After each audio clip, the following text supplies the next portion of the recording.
everyone, Alexa Donne here, and today I want to talk about some of the harshest kind of realities of the publishing industry that I have had to face as an author. Of course, I've talked plenty on this channel about kind of harsh truths for writers, and I thought it'd be good to just kind of turn more inward and share with you kind of a little bit more intimately some of the things that I've had to face, particularly over the last year and a half, 2 years since I got my traditional publishing book deal and my book came out.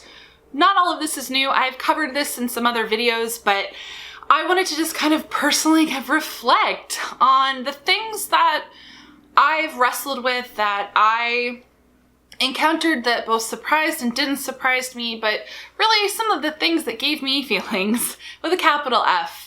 That I think are important to know. If you are pursuing this to professionally as a career, whether you're traditionally published or self-published, you'll face some of these things in self-publishing as well. These are good things to know, to kind of prepare yourself for. So the first one is just the depressing reality that success isn't always about quality of a work. I have seen so many good books, not just good books, but great books, just not get their due, essentially. And it's really painful. It sucks when it's you. But it's actually easier to observe when it's someone else, especially when it's your friends. And it's more painful, almost, when it's your friends. But when you know that there's a book and it's great, it's just, it has beautifully drawn characters, it makes you feel things, it's a page turner, etc. And you see it land with a thunk when it comes out, with a thunk. If it thunks at all, some books don't make any noise whatsoever. And it's just so unfortunate because that's someone who worked really, really hard on something, who pulled it off, who did the thing, who wrote a great, amazing book, and people believed in it, and it was published, and then through no fault of their own, things completely out of their control, it just didn't really land. And it's just really tough to see. It's tough when it's you. It's tough when you are pretty sure you wrote a decent book, and it just doesn't find its footing, or it doesn't do what you want it to do. And to be fair, part of this is I am convinced that none of us are ever fully satisfied in publishing. We're always going to have bigger kind of hopes and aspirations for our things than can ever possibly be met by reality, with a few extreme examples. Like, obviously there are people who blow up mega huge, and I'm fairly certain most of their expectations are met, but trust me, there's still things that I'm sure that they're not happy about. But specifically when it comes to quality, so much of the metric of what works in publishing, what finds an audience, etc., so much of it is luck and timing. And so this is actually the other thing that I've really had to grapple with in combination with the good doesn't always equal successful. Luck and timing play a bigger role in what works than anyone would like, except for the people who benefit from luck and timing, of course. But it is so far outside of your control, and it is at its core just deeply unfair how much luck and timing play into something that, for example, someone can simply just get there first on a concept, on an idea, on something. And because they got there first, they get all the things. And it can shut other books out, or even if your book does get published because someone else got there first and you're too similar, your bad luck is that you will always be compared to that person, or you'll be called that you're ripping them off, or just that it's diminishing returns. Most of the time, whoever gets there first does get kind of the most readership, the most buzz, the most sales, etc. And it's so much of being in publishing at all, any area of publishing, is accepting that ultimately those sorts of things are always out of your control. The market, so to speak, is for the most part just out of your control. And that's one of the other harsh realities I've always been aware of, but dealing with it and muddling through it is a totally different thing, and that is the market. So much of this is the market. The market being what people will buy, what people actually are willing to pay money for, and how much money they're willing to pay to read something, and kind of the way that things shift. And on the traditional side, so much of it is trying to align what you love to write and what you want to write and what you're good at writing with what people are actually willing to pay money for to read. And it has meant pouring years into books that just didn't go anywhere. It has meant choosing one idea over another. And I am kind of an optimist in the sense that I think it's possible to find joy in whatever you end up doing. And I don't like dwelling kind of on the what ifs so much. So you find joy in all projects, but it does mean picking one over another because of the way the market is moving. And it can be rougher on some people than others. Honestly, one of the things I'm very grateful for is that as a reader and writer that I do have a broad range of genre interests. I'm thankful that that is something that I naturally gravitate toward because, again, what I've observed in friends, and it sucks, is that some writers just, all their heart and soul is in one area, one type of book, one genre, and they're really good at it. Their books are great, but they don't necessarily land. The thing that they love, that they're really good at, suddenly goes out of favor and it's completely out of their control. And I see them stalling and I don't know what to do and there's nothing I can do. Like, you can't give the advice to change yourself, to change what you love, to change who you are as a writer. I mean, you can give that advice, but it's way easier said than done. And so often just the tides shift, the wind shifts, and things change and it's just not your fault and it's out of your control. And I think the shifts tend to be bigger in traditional publishing, meaning I think that the winds shift more strongly in traditional publishing for a variety of reasons. But I think this happens in self-publishing too. I think in self-publishing, there's probably a lot of saturation that happens. Like, it can become more and more difficult to break out. So even if the market is still healthy for something, breaking into it because there are big stalwarts of that market can be much harder. So I think that there are challenges on the market side no matter where you're publishing. But it really sucks, honestly, just knowing that ultimately so much is out of your control because it is a business. And that ultimately, it's not just about writing. We write because we love it, but we all want to be read. Readership is so important. Like, reaching readers and telling stories is so important. And so often, it's just so easy to be disappointed, honestly, to not have our stories get to where we want them to get. And it's something that you just have to grapple with. And another thing, this all feeds into it, though I'm going to do an abrupt shift to talk about my next set of harsh realities I've had to face in publishing. But really, at the end of the day, you can work really, really, really hard and still fail. Putting fail in quotation marks, because when it's so far out of your control and it's not your fault, so to speak, like, meaning you can put in the work, but not get out of the work what you want to get out of the work what you should get out of the work. Like I said, good books don't do well all the time. And it just sucks. There is not a direct correlation between how hard you work and how hard you want something and what you get out of publishing. That's just not how it works. And it sucks.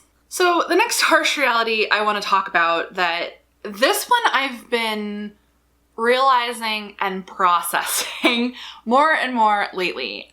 And that is, it kind of ties into the, it doesn't matter how hard you work or like how good something is, there's conditions beyond your control, market conditions. And that is, this one is very specific to traditional publishing and YA in particular. And that is the obsessive and incredibly narrow focus on debuts, debut culture, buzz culture. I covered a bit of this in my post-pub letdown video, which I'll link to down below, but I've had even more time to process it now, and I am now watching my friends debuting in 2019 go through the same things.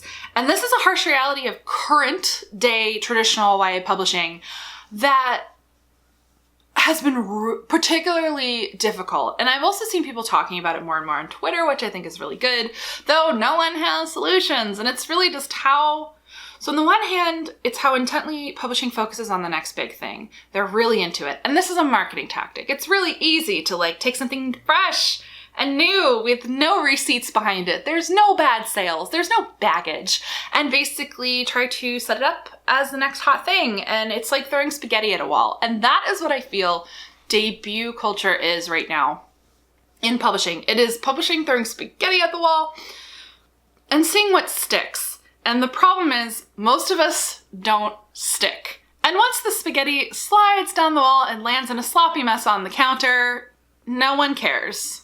And so you end up left after your debut year kind of flailing.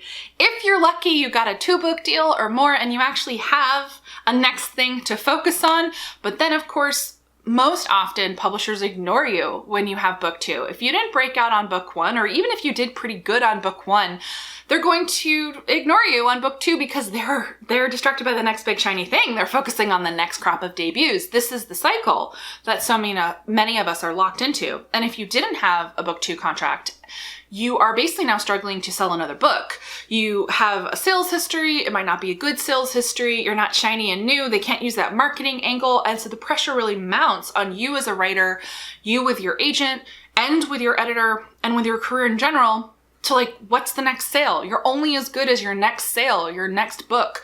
Do you get a next book? So there's harsh reality 1 of realizing you almost become invisible in a lot of ways after your debut year. People care a lot less, except the people who do care, which is awesome. The people who do care are great. But it's diminishing returns. I think that we allow ourselves, and we all buy into it because we want to buy into it because it's fun. We allow ourselves to get sucked in to the debut machine. We contribute to the debut machine as readers as well, but we get sucked in because it's a great feeling. It's really great feeling like Cinderella for a year or so, where like everyone is paying attention to you and there's so many debut buzz lists and you get to go to events if you're lucky and readers get excited about debuts and publishers really push those arcs. Did you know that a lot of book 2s don't even get arcs? They only do them for the first book, for the debut book.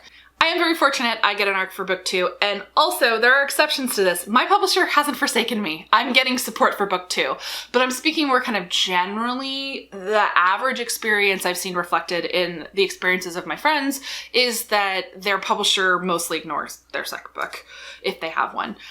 So the flip of kind of like, we feed into it and we enjoy it while it lasts, but then the harsh reality of once you come through it, that you're old news. That's the harsh reality. Once you debut, once you release your first book, you become old news in publishing. And we allow it to be like this. We just pay less attention to people once they've debuted because we're chasing the next shiny thing.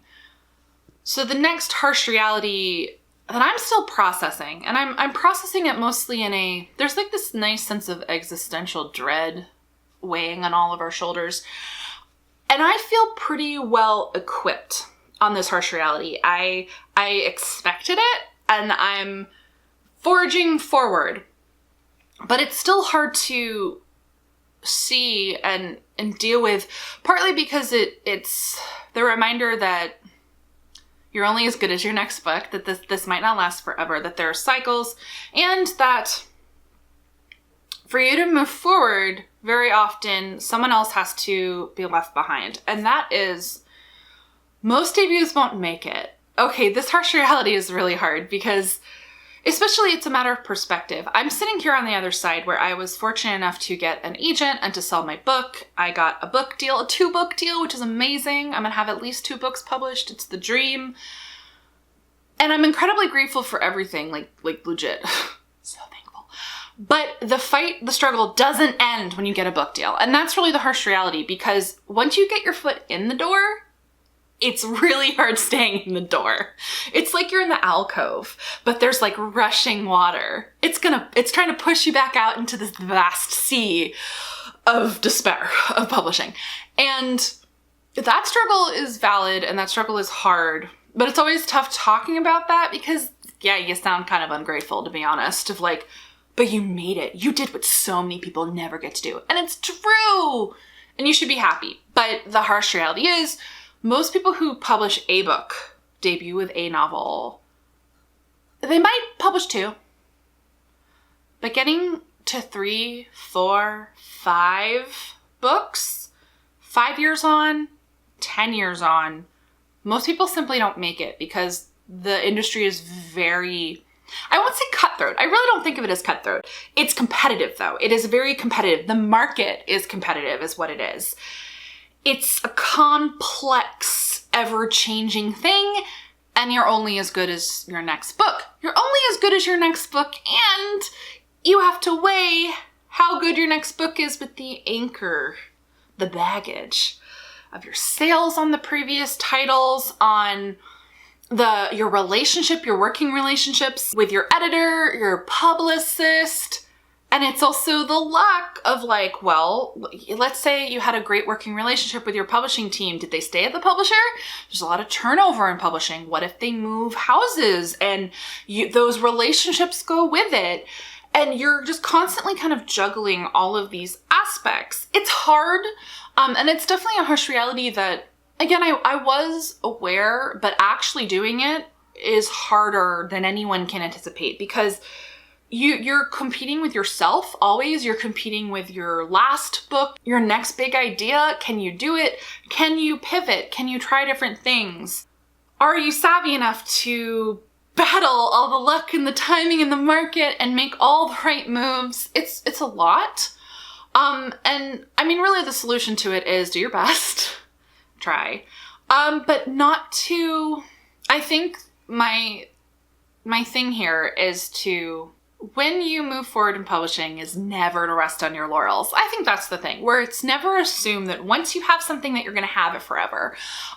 Always keep working hard. Don't become complacent, because the industry, it is like it's like a river rapid. It's like a fast moving river. And it's really tough. And then this brings me to a few more harsh realities that kind of play into all of this. It's just the complexity of the industry and all the stuff that you have to grapple with, that the emotions that you're dealing with, the comparison game, all of the difficult elements that make it hard to kind of forge forward and make it through. So I talked about how like good books don't always find their footing, and that it's not fair, because meaning success isn't always a metric of quality is what I'm meaning to say, or hard work. The other thing, the harsh reality of publishing you have to deal with as part of this is, oh my gosh, you'll find that the worst human beings are the most successful. The longer I'm in here, and I'm not naming names, but I mean, frankly, we've all seen this, where you see just certain individuals who just aren't very nice. Not that it's all about being nice, but you see people treat their publishing teams like garbage. Like, you hear things and you're like, I can't believe someone who shits on their editor like that continues to get massive book deals, but they do, because, I mean, ultimately the mass market readership doesn't care whether you're a nice person. If they like your books, they like your books, and they're gonna buy them. And you'll just find the longer you're here that it isn't a meritocracy, in the sense that it isn't about necessarily how great your book is, that you should always strive to write great books. I think the day that you let striving for quality die is a bad day indeed. And people who are big assholes succeed all the time. Like, it should be about who is kind and courteous and professional, and not always about, like, I'm not like saying you have to be Susie Sunshine all the time, but it's just about being respectful and professional. But you'd be amazed how many people aren't professional at all who do very, very well. And it's a harsh reality to face of, like, it's not fair. You're gonna see people who reap all sorts of benefits and rewards, even though they're garbage humans, and which kind of brings me to another harsh reality that feeds into this. I want to talk about social politics in publishing. This harsh reality, this one was really hard for me. And I think it was hard for me because publishing makes you feel like you're back in school, which is maybe why we all write YA, because we can really tap into those feelings of extreme angst and social anxiety. Because there are a lot of social politics in publishing. It makes sense. There's just a ton of people in it. And to make things even more interesting, writers, so many writers are introverts, so many of us are anxious, so many of us desperately want to be liked, but we're awkward. But there are cliques, and there are hierarchies, and just social politics in publishing the same way that there was when we were all in school. And probably the biggest lesson, like, takeaway here that I've had to learn, and I'm so much happier having processed these thoughts and feelings, two things. This is one of the other harsh realities. Your heroes will almost always disappoint you. Or not almost always, but you will almost always end up in a situation where a hero of yours, a writing hero, idol, will disappoint you. And the first time it happens, it is like a gut punch. It honestly sucks because we feel like we've arrived, and it's the weird feeling that, wait, is this person my peer? Are they your peer? Because I mean, you both write books and you're both being published, but humans are humans and we have all sorts of complex things going on, and like you never know if like the day that you approach your writing hero at a writing conference, they're having a bad day and they're rude to you, and it's like a gut punch, but these things can happen. Or it's like, you know, your literary hero, your writing hero, the person who inspired you to write doesn't blurb your book, like can't even make time to blurb it, or even worse, if they like, you know, they read it and didn't like it.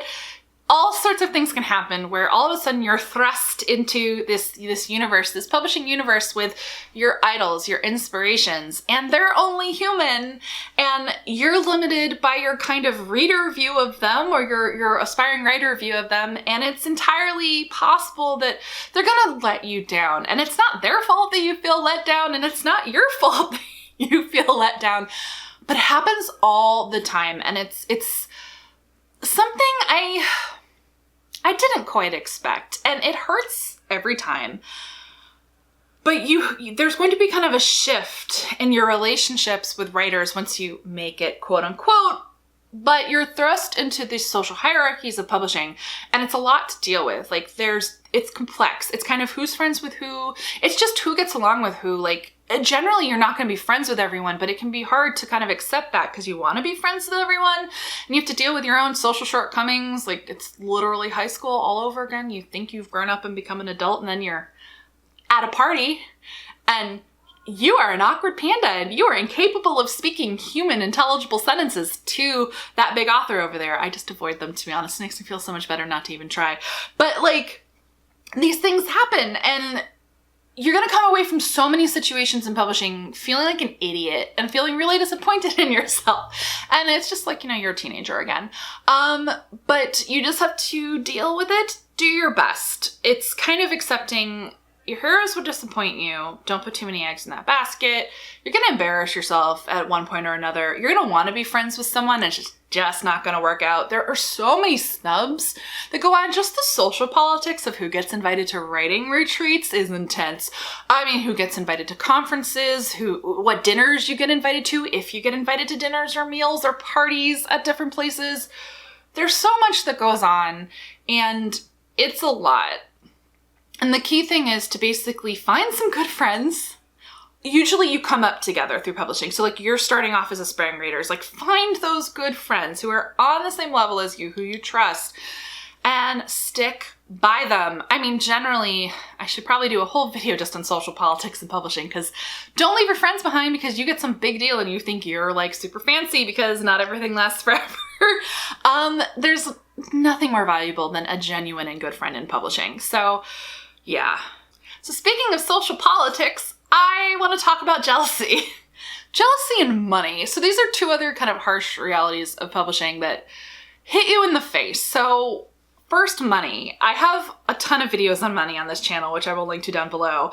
I've forewarned you of many of the harsh realities. I expected the harsh realities, but it still sucks every time. The harsh reality in publishing, when you realize the money's never enough. I mean, unless you are one of the unicorns who gets the massive, massive deals. When you think about the man hours we put into this endeavor, the time and energy that you put into writing the book in the first place and editing the book, and then all the marketing you have to do, and just all of this brain bandwidth and time and energy, if you broke it down on like a per hour level, authors are not paid properly for their time, and you never will be. And the harsh reality is that the money is never enough, except when the money's too much, because then there's the minefield of, oh, well, your advance was yay high and then you really didn't sell enough copies and now you're a disappointment.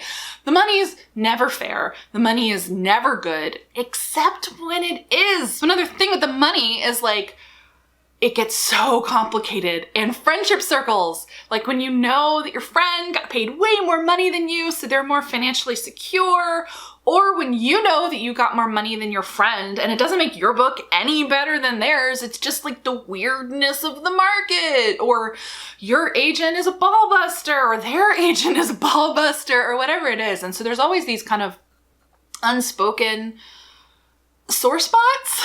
Money is really tricky. Money is really, really tricky. Which leads me to also the harsh reality generally of being jealous of your friends. I have a whole video on this as well. But I want to dig in specifically to a harsh reality of publishing that I was not prepared for whatsoever, and I still struggle with regularly. And that is, when I went into all this, I was super practical. I remained pretty practical and pragmatic about money and the security of the job. And I have a day job. I like my day job. It pays my rent, and I have health benefits, and I like the security that it gives me, and I don't plan on quitting my job, and I never did. And yet I was not prepared for the achy feelings of being jealous of people who get to write full time. I feel it all the time, and there really is a legitimate and huge divide in the writing community between the people who get to write full-time because it is a privilege to be able to write full-time, and everyone else who has to juggle writing novels with a day job, something to support them, a day job, full-time or part-time, or they gotta raise their kids, like whatever it is. It's like the have and have-nots. And usually most writers I know who have the privilege of being able to write full-time are very humble and grateful, and they know that it was a convergence of ideal circumstances that enabled them to do it, and they're lovely and they don't rub it in your face. But even then, there's an aching and a yearning when you're like, oh, my friends who get to write whenever they want, and their full-time job is writer, and they have room for all of the things I wish I had room for. Or it's like they get to write full-time because they are being paid a ton of money. Or they get to write full-time just simply because they have a really supportive partner, a spouse. And there's stuff in there where it's like, oh, if only I could marry rich. You think I'm joking. But no, I mean, all of these things come up where it is the aching yearning of oh, it'd be so cool to be able to say, I'm a full-time author. And it's just not always a reality that we can achieve because, honestly, writing is diminishing returns. It has been diminishing returns for a really long time. And even in indie publishing, as much as people can make money in self-publishing, it really depends on the genre, and it really depends on timing and luck and the market, and it's a lot of work too. The ones who are really making good money off self-publishing are machines. I am in awe of how much they have to write to do that. And so meaning it's like the grass isn't greener on the other side. There are unicorn outliers in all areas, people who make big ass bucks off books, and then the rest of us don't. I mean, by and large, most people can't make a full-time living off of writing books. And that is just frickin' depressing. And so that's something that I've definitely struggled with, just kind of, it's the warring between my logic and my pragmatism and my emotions and my heart. The logic and pragmatism of, you like your day job. It provides you with the emotional security to write what you want, when you want to write it, because you know you're not going to starve or be evicted. That's great. That's emotional security and bandwidth that enables you to write novels. That's great. But the other part of me is like, oh, how I would restructure my life, my professional life, if I was a full-time writer and I was being paid enough to write full-time and have all the things I need in my life, covering my rent and health insurance and all that stuff. Ooh, what a life that would be. What more I could do with my YouTube channel. I could maybe triple my novel output. Maybe I could write enough to self-publish and sustain a decent financial level. It's kind of like a feedback. If only. But ultimately I have to get over it. You're only as good as your next book. The market is unpredictable. The industry is unpredictable. And the key thing, and I've said this over and over again, and I know it sounds Susie Sunshine, but I'm still going to say it anyway because I firmly believe it. It's about not giving up. It's about always pushing forward and continuing to write because you love it, because ultimately you're not going to get paid enough and you're not going to get all the things that you want to get out of it. And even when you have readership and readers are great, it can't be the sole reason that you're writing. You can't solely write for validation, essentially. And you have to keep going, and you have to be flexible, and you have to pivot.